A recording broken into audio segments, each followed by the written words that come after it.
Good afternoon and welcome to the live chat session on birth injuries among the newborn babies. I am Dr. Sriram Gutta. I am the consultant neonatologist at KIMS Cuddles Mother and Child Center, Kondapur, Hyderabad. Today, we are here to discuss about birth injuries among the newborn babies that can occur during the time of delivery of the baby. Why it is so important to know about birth injuries among the neonates? Because the newborn babies may have birth injuries at the time of birth, but they may not be evident immediately after birth. They may become evident only after a few days. So that if you identify it early, the detection, if it is early, we can always diagnose, treat, and manage early, so that outcomes of these newborns with birth injuries will be always good. So today our session highlights are what exactly is a birth injury, what are the types of birth injuries, and what are the risk factors for these associated with these birth injuries, and what are the symptomatology with which the babies can present, how do we diagnose them and manage them, what are the precautions we take to prevent these birth injuries, and the conclusion. Okay, what exactly is a birth injury? Destruction, structural destruction of any body part or functional deterioration of any of the organ of the newborn baby that occurs due to a traumatic event during the time of birth is called as a birth injury. So, if the injury that is leading to any destruction of the body part or deterioration in the function of any organ of the newborn baby, we call it as a birth injury. So, what are the types of birth injury? Usually, the birth injuries are categorized as soft tissue injuries, cranial injuries, nerve injuries, and intra-abdominal injuries, and fracture of bones. What are the risk factors which are associated with birth injuries? So, number one is the macrosomia. What is macrosomia? Macrosomia is a large baby which is weighing more than 4 kgs is called as a macrosomic baby. Usually, due to maternal diabetes, the babies can become macrosomic, that is large babies. So when these babies are being delivered through normal vaginal delivery, the huge baby is getting through a narrow birth passage canal, then they can have definitely birth injuries sometimes. So if the weight of the baby is between 4 to 4.5 kg, the incidence of birth injuries will be twofold. If the birth weight of the baby is between 4.5 to 4.9 kg, the incidence of the birth injuries can be threefold. And if it is more than 5 kg, the incidence will be almost fivefold. So this is actually directly proportional to the weight of the baby. And next important cause is instrumental delivery. What exactly is an instrumental delivery? The obstetric experts use forceps assisted delivery to deliver a baby through the birth canal whenever there is undue prolongation of the second stage of labor. They may use these instruments to deliver the baby out of the birth canal, so that blood supply to the baby is always preserved. So what are the types of instruments they use? They use forceps, and they also use vacuum extraction. Forceps assisted vaginal delivery is nothing but use of this forceps application over the newborn's head, and they try to negotiate the baby through the birth canal. Whenever they apply this, usually majority of the times there will not be any injuries, but sometimes unfortunately there can be some percentage of injuries that can happen. Usually when they apply the forceps, the type of injury that occurs is the facial nerve injury. Facial nerve is, we usually have two facial nerves, one on each side of our face, which controls the facial muscles. So that nerve can get injured whenever they apply the forceps. And one more important thing is the babies can have blood collection over the skull or the head. That we call it as cephalhematoma. Or there can be sometimes fracture of the skull also when it is applied little hardly or roughly.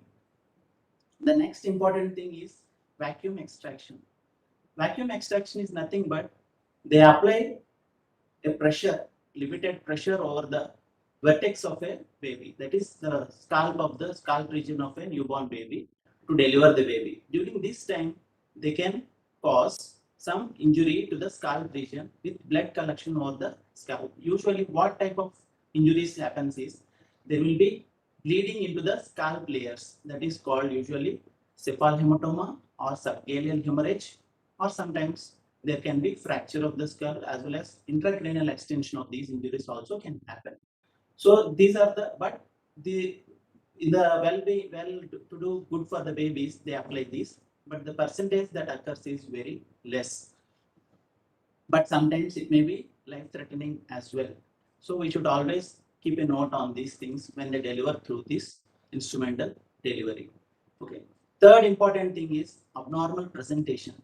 Usually the babies will be delivered with the head down, which is facing towards the birth canal. But sometimes babies may have abnormal presentation. Fetuses may have abnormal presentation. The breech presentation. Breech means nothing but the buttocks are towards the direction of the birth canal.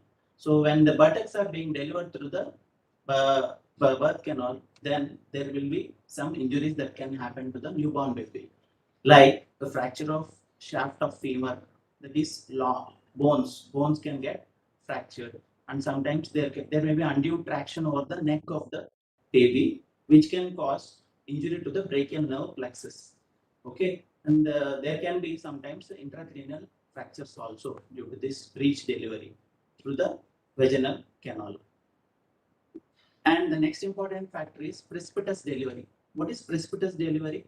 Precipitous delivery is delivery of a baby within 2 hours from the onset of labor pains. So that is so fast the progression of the labor is happening. So whenever this fast the labor is ongoing, then there can be always risk of abrasions, ecchymosis, and sometimes intracranial hemorrhages also can happen. Unfortunately, sometimes due to precipitous labor, the babies also can deliver within the washroom as well sometimes, and they can sustain significant severe intracranial injuries also. And the fourth important factor is the prematurity. Premature babies are liable to these birth injuries, predominantly intracranial injuries and intraventricular. Within the brain, there are chambers. In that also they can bleed. That is called as intraventricular hemorrhages, bleeding into the brain. And they can always have abrasions as well as ecchymosis over the skin of these babies. And there can be some other abnormal presentations of these babies like transverse leg or facial presentation or brow presentation. All this can also lead to abnormal presentation and difficult delivery that can lead to birth injuries. And one last important risk factor is cephalopelvic disproportion. That is, the mother pelvis is not appropriate or large enough for the baby to come out through the birth canal. Sometimes when the baby is being delivered through this narrow passage, then definitely baby can have birth injuries. So sometimes the obstetricians may choose to deliver the baby through operation, that is cesarean section. Okay, these are we have seen what are the risk factors that are associated with birth injuries. So now we go into detail of the each birth injury.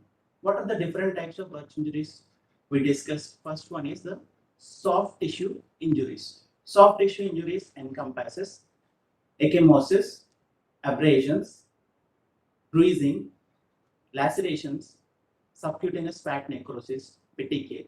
So these are all superficial injuries over the skin or the scalp regions. Of these soft injuries, the severe is the laceration. That is a clear-cut wound over the any body part, which needs suturing sometimes. And the bleeding also may be enormous through these lacerations. So rest of the injuries over the skin or small, and then they can be, nothing needs to be done for these things apart from supportive care. Then coming to the most grievous type of injuries, they are cranial injuries. Cranial injuries can be divided into two types. One is outside the brain and one is inside the skull. That is extracranial and intracranial. Among the extracranial injuries, there are three types. They are scaphoid succedaneum cephal hematoma and there can be subclavian hemorrhage. Of the three extracranial injuries, subclavian hemorrhage is the most dangerous type, and it is an emergency. So, what is caput succedaneum? Caput succedaneum is nothing but whenever the baby is lying against the head is lying against the uterine wall, there will be an undue pressure over the head of the scalp region of the baby, which leads to collection of some serosanguinous fluid, which leads to edematous swelling over the scalp region of the baby. And even after delivery, we can appreciate it. It is in the center of the head, and it takes 3 to 4 days to usually normalize. So it is usually benign and it will not cause any harm to the baby. That we got it as caput succedaneum. What is cephal hematoma? Cephal hematoma is, we already discussed that instrumental delivery can cause injury to the scalp region of the baby, which leads to damage to these blood vessels over the periosteum of the bone, that is a covering over the bone, and there will be collection of blood between the bone and this periosteal layer. So this collection of blood will be on either side of the midline. It will not be in the midline, usually on either side of the midline. And sometimes this may be so huge that blood collection, enough amount of blood can get collected, and there can be sometimes intracranial extension as well if it is associated with a depressed fracture of the skull. So we should be careful about assessing this cephal hematoma. And most of the times, the cephal hematoma is also benign and it takes 3 to 4 weeks to completely resolve. Only thing that it can cause is there can be bruising, and there within the collected volume there can be hemolysis happening, which can lead to more jaundice in the newborn baby. So sometimes this cephal hematoma can undergo calcification and can form a nodule-like thing. And coming to it is not at all life danger. Next, coming to subclavian hemorrhage. Subclavian hemorrhage is something need to be addressed immediately, and it is an emergency because within the scalp regions there will be aponeurosis and the periosteum. Between these things, there will be huge amount of blood collection due to emissary vein rupture, and there can be huge amount of collection. About 40% of the blood can collect under these layers, which can lead to formation of huge hematoma, which is fluctuant swelling over the scalp region. And sometimes this 40% of blood volume getting collected here will lead to reduction in blood pressure of the baby, and there will be reduction in the heart rate also sometimes. That it can be so severe that it can cause shock.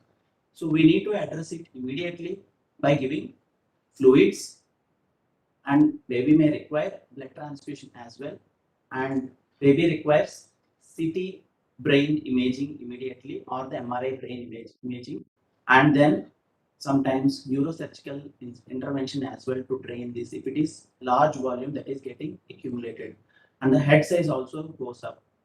So if it is not treated properly or handled properly, the subclavian hemorrhage can cause mortality, that is death, in about 14% of these newborn babies. So that is why it is very important to handle this subclavian hemorrhage adequately in the neonatal intensive care unit. So these are about the extracranial injuries. Coming to intracranial injuries. Intracranial injuries are epidural hematoma. There can be subdural hematoma and subarachnoid hemorrhage, intraventricular hemorrhage, and retinal hemorrhages. So whenever the intracranial hemorrhage, of these the most common type is the subdural hemorrhage. What happens when there is collection of blood between the skull bone and the dura? What is dura? There are coverings over the brain parenchyma, that is 3 coverings between the hard bone, that is skull, as well as the brain, that is called dura, arachnoid, and pia mater. In between these layers, there can be blood collection. So epidural blood collection is nothing but between the dura and the bone. So this can occur due to rupture of one artery called middle meningeal artery. The blood collection also can be so huge, and there can be compression of the brain tissue, so that babies can have altered sensorium, and babies can be irritable, and sometimes there can be seizure also. Seizures means fits. So what exactly we do with this epidural hematoma is, if it is so huge that it causes compression of the brain parenchyma, it needs to be drained out immediately on an emergency basis with the consultation with the neurosurgeon. And it requires always CT imaging to diagnose this form of collection, epidural hematoma. And next is subdural hemorrhage. The collection between dura and the arachnoid is called subdural hemorrhage. This occurs in many conditions like macrosomic baby, which is being delivered through instrumental delivery. So the collection of the blood within the dura and arachnoid space can be huge enough that it can cause symptoms like altered sensorium, high-pitched cry, sometimes fits, irritability, and babies also can have apneic episodes. Baby can stop breathing. So such a huge problems they can cause.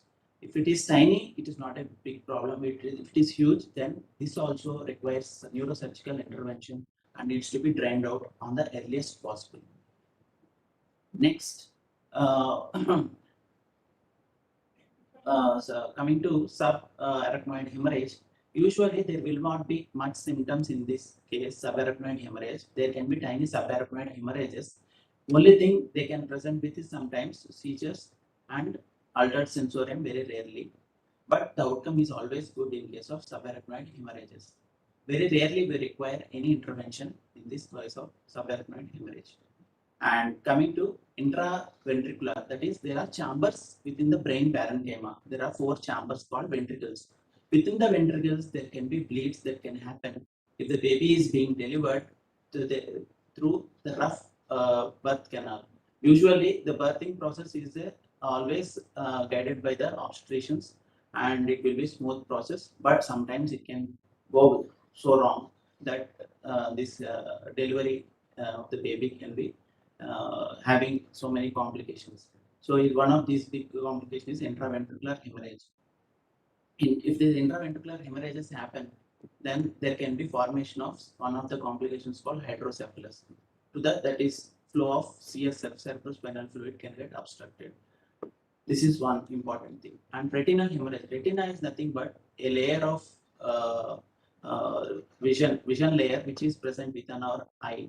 If there is hemorrhages in the retina, usually they get cleared off, but if it is huge, they can affect the vision as well. So these are the types of intracranial hemorrhages, which is grievous, and most of the times you may not require much neurosurgical intervention, but they may be sometimes so serious that they require neurosurgical intervention. Next, coming to nerve injuries. Nerve injuries are predominantly the facial injury, the brachial plexus nerve injury, and phrenic nerve injury. Coming to facial nerve injury will be caused usually by the forceps application over the fatal head. What exactly happens is the facial nerve will be 2 facial nerves are present on each side of the face, which control the muscles of the face. When there is undue compression on this facial nerve, there may be traumatic injury to the facial nerve, which leads to reduction in the function of these muscles. So what happens? One side of the face, there may be incomplete closure of the eyelids, and there may be loss of this nasolabial fold, and there may be drooling of saliva or the milk that baby is taking from that side of the mouth, and there may be deviation of the mouth to the opposite side, which is the normal side. So these all things can happen. Majority of the times, the traumatic facial injury can be diagnosed clinically, and it requires only observation for about 3 to 4 weeks, 90% of the times they will recover. Only if there is no recovery, then there can be some surgical correction which can be taken, but most of the times they recover spontaneously. And next coming is the brachial plexus injury. Brachial plexus injuries are whenever the baby is being delivered, the head of the baby may get stuck in the birth canal when the baby body is delivered, but baby's head is stuck in the birth canal. Then there will be extensive pulling out of the baby's head.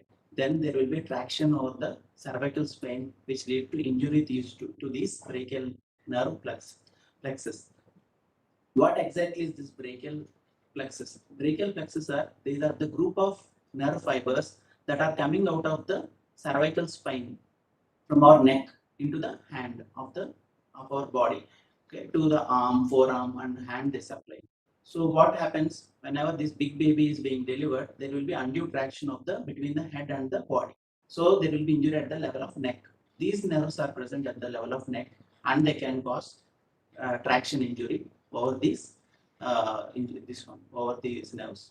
So what exactly we call it as is if there are certain segment of fibers which causes injury to the C5 and C6 level, we call it as Erb's palsy.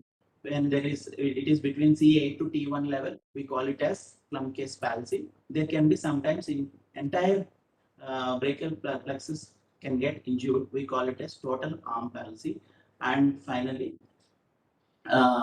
these injuries can lead to paralysis of the whole arm, and Erb's palsy is like forearm, arm can be involved, but the hand can be spared. But in Klumpke's type of palsy, usually the hand muscles, the fingers, the grip, everything can be gone. So we can recognize this by the baby is not moving the hand since birth, or baby is not able to hold any grasp. If we keep our finger in the baby's hand, usually it grasps.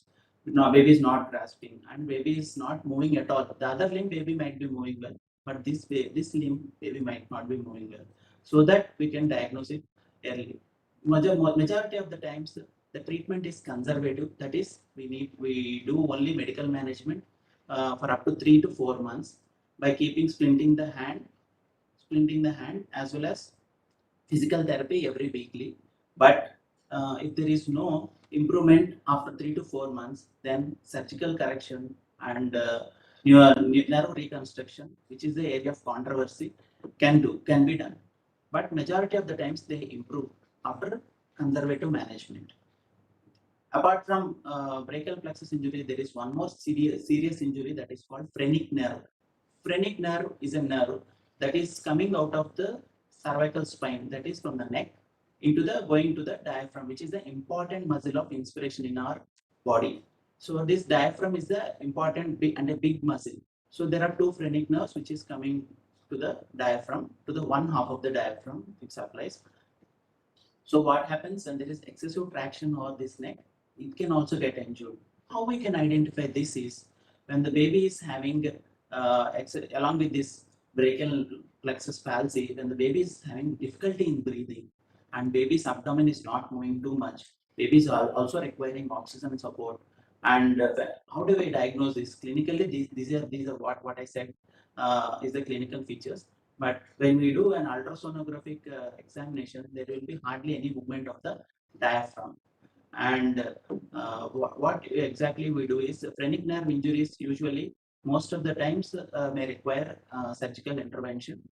Initial few weeks we may wait. If the baby is improving spontaneously, there is no improvement at all, then there can be surgical plication, and this nerve reconstruction surgeries also can be undertaken. So these are called nerve injuries. Next is the fracture of bones. What kind of bones can get fractured? There, number one is fracture of skull. Skull is the head. Head bone can get fractured due to this instrumental delivery or sometimes accidental slippage of the baby onto the floor. So we should be very careful during the time of delivery. So what happens? There are two types of fracture over the skull. One is linear fracture one is the depressed fracture. Linear fracture majority of the times doesn't require any intervention and can be managed conservatively, that is medical management. But depressed fracture of the skull most of the times is associated with an underlying bleed, that is hemorrhage, so which can have intracranial extension. So most of the times this sort of fracture requires the CT imaging, that is CT scan of the brain and skull, and neurosurgical consultation. If it is a compound type of fracture, then may require neurosurgical intervention as well. And if the bleed is so huge, that bleed also needs to be evacuated. Next, coming to long bone fractures. What are the long bones we have in our body? One is the humerus and the second one is the femur. Humerus is nothing but our arm bone, and femur is the bone in the leg, big bone in the leg, femur. So these bones can get fractured in these newborn babies and they're having very rough delivery. That is one leg out, one leg inside. Then there is no choice for the obstetrician to slowly negotiate out. So then these injuries sometimes may be inevitable. They try their best, but sometimes it may be inevitable. And the humerus injury can occur during the process called shoulder dystocia. That is big baby coming out of the small pelvis. Then there will be undue compression over the shoulder, and then can cause sometimes humerus fractures as well, long bone fractures. Most of the times, this humerus fracture and femur fracture can be managed conservatively by the orthopedic surgeon by applying a cast. And if there is multiple fractures in that, then may require surgical correction as well of these fractures.